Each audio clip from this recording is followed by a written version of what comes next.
Good morning, students. Students, today our topic is definite integral. In this video, we will see how we can find the definite integral for a given function. So let's start. Definite integral. Definite integral is represented by integral a to b fx dx. Here a is called the lower limit and b is called the upper limit for the given integral. And definite integral of a function represents the area bounded by the function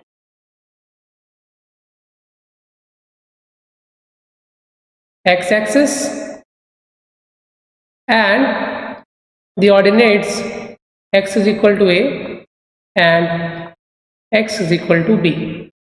it means कि definite integral जो होता है किसी function का वो क्या represent करता है, उस फंक्शन का जो कर्व है उस कर्व के बीच में एक्स एक्सिस के बीच में और ordinates x is equal to a और x is equal to b के बीच में जो एरिया बाउंड हो रहा है उस एरिया की वैल्यू को रिप्रेजेंट करता है definite integral.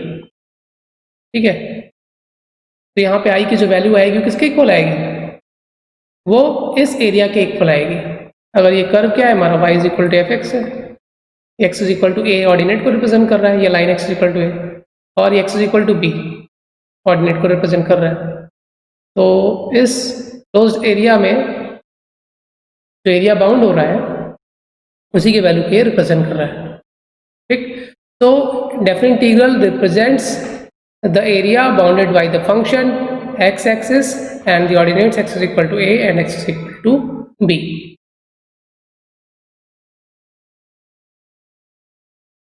Now,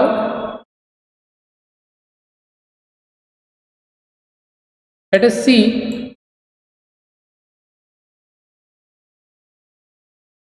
what is area function. Area function क्या होता है? अगर हमारे पास कोई फंक्शन है एफ एक्स, ठीक है, और वो डिफाइंड है आपका बिटवीन ए एंड बी, ए से लेके बी तक आपका डिफाइंड है और ये इसका कर्व है y is equal to f x. ठीक है, तो a और b के बीच में अगर हम कोई एक वैल्यू ले लें x की, सपोज दैट x ही ले लेते हैं, तो इस x के लिए जो हमें ऑर्डिनेट मिलेगा, ठीक, कर्व के बीच में x एक्सिस के बीच में x is equal to a ordinate के बीच में और x is equal to x ordinate के बीच में जो एरिया बाउंड होगा, इसी एरिया को हम क्या कहते हैं, एरिया फंक्शन कहते हैं. ठीक, तो ये जो एरिया है ये definite integral a to x f x d x की वैल्यू को रिप्रेजेंट कर रहा है. ठीक, अब x यहाँ पे a और b के बीच में कोई भी वैल्यू हो सकती है. तो आपको याद रखना है कि area function is denoted by capital AX और इसमें लोअर लिमिट तो आपका कोई भी कांस्टेंट नंबर रहेगा लेकिन अपर लिमिट क्या रहेगा, वेरिएबल x रहेगा. क्लियर. अब इसी पे बेस्ड है हमारा fundamental theorem of calculus, integral calculus, और दो थ्योरम्स हैं, दोनों को वन बाय वन हम यहाँ पर देखेंगे. First fundamental theorem of integral calculus,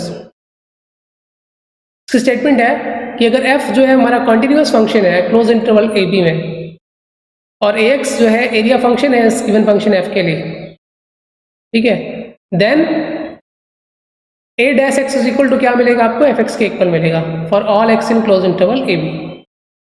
Means derivative of area function is equal to the given function fx for all x in closed interval ab according to first fundamental theorem of integral calculus.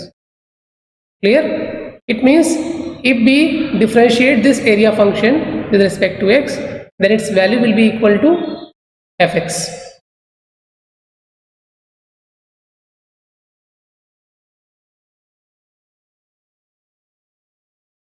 Now, second fundamental theorem of integral calculus, ये बहुत ही important theorem है, इसी को use करके हम definite integral के questions को सॉल्व करते हैं. तो let's see it's statement.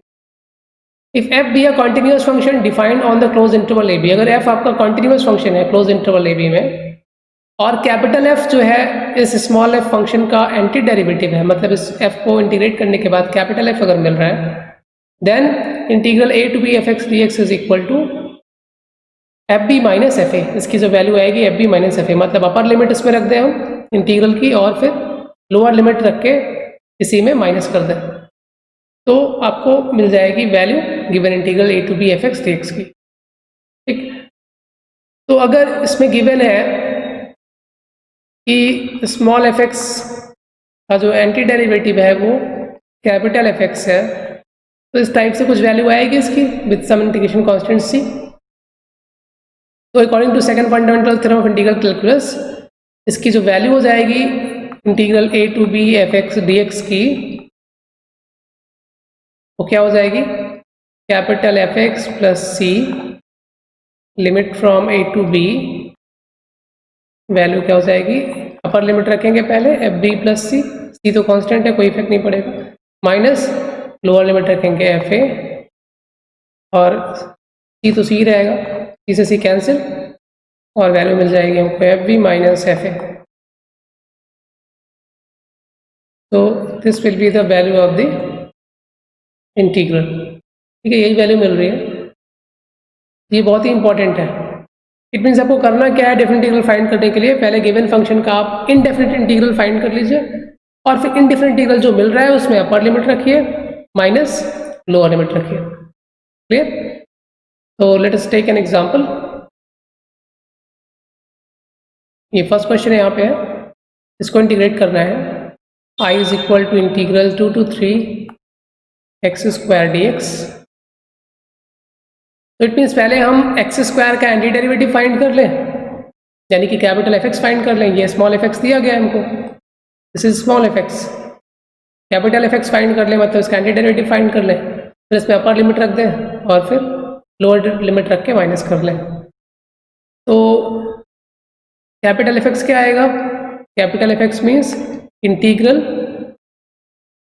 F x d x, और एफ एक्स है क्या हमारा एक्स स्क्वायर, तो एक्स स्क्वायर का इंटीग्रल क्या आएगा, x cube upon 3 plus integration constant c. Now according to second fundamental theorem of integral calculus, तो I की वैल्यू क्या हो जाएगी, आई की वैल्यू होगी कैपिटल एफ एक्स, ठीक है, लोअर लिमिट 2 और इसके ऊपर यहाँ पे 3। ठीक है, तो इसका मतलब क्या होता है, स्क्वायर के अंदर जब हम इसको लिखते हैं एंटी डेरिवेटिव को और इस तरीके से लिमिट्स पुट करते हैं, तो इसका मतलब होता है कि हमें अपर लिमिट रखना है इसमें एंटी डेरिवेटिव में, माइनस लोअर लिमिट रखना है।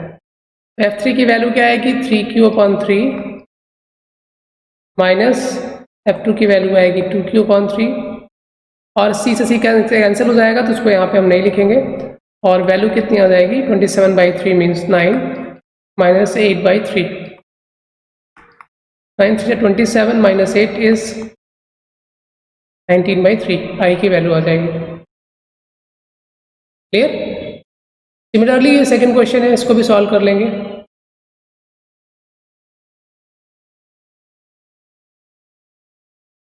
Integral 0 to π/2 cos square x d x. तो cos स्क्वायर एक्स का इंटीग्रल फाइंड करना है आपको। तो cos स्क्वायर एक्स को डायरेक्टली तो इंटीग्रेट कर नहीं सकते, ठीक है, तो पहले इसका हम इंडेफिनिट इंटीग्रल फाइंड करने के लिए cos स्क्वायर एक्स को पहले हम क्या करेंगे, तो चेंज करेंगे किसी सूटेबल फॉर्म में। cos square x can be written as 1 plus cos 2x upon 2, इस फॉर्म में लिख सकते हैं इसको, और इसको इस फॉर्म में इसलिए लिख रहे हैं क्योंकि cos 2x का इंटीग्रल हमको पता है, तो इजीली इंटीग्रेट कर सकते हैं।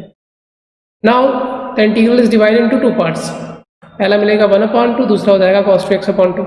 1/2 का इंटीग्रल क्या आएगा, x अपॉन 2, और cos 2x अपॉन 2 का इंटीग्रल क्या आएगा, sin 2x upon 2 into 2 means 4 with some integration constant C.